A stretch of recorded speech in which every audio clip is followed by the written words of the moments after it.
குழந்தைகளுக்கு ஆபத்தை ஏற்படுத்தும் கிறிஸ்டல் பந்தை தடை செய்ய உத்தரவிடக் கோரிய வழக்கில் ஏப்ரல் 2ஆம் தேதிக்குள் மத்திய அரசு பதிலளிக்க உயர்நீதிமன்ற மதுரை கிளை உத்தரவிட்டுள்ளது.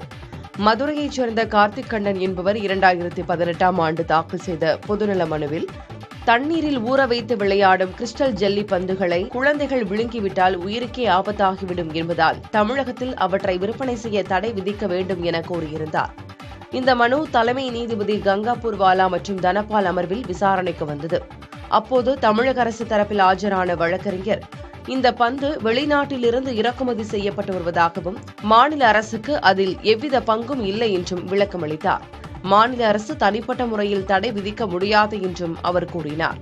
அதைத் தொடர்ந்து மத்திய அரசு தரப்பில் ஆஜரான வழக்கறிஞர் மனுதாரரின் புகார் குறித்து மத்திய அரசு தரப்பில் தகவல் கேட்டு தெரிவிப்பதாக கூறினார். அதனை ஏற்க மறுத்த நீதிபதிகள் வழக்கு 2018ஆம் ஆண்டு தாக்கல் செய்யப்பட்டது என்றும் இதுவரை மத்திய அரசு தரப்பிலிருந்து எந்த பதில் மனுவும் தாக்கல் செய்யப்படவில்லை என்றும் காட்டம் தெரிவித்தனர்.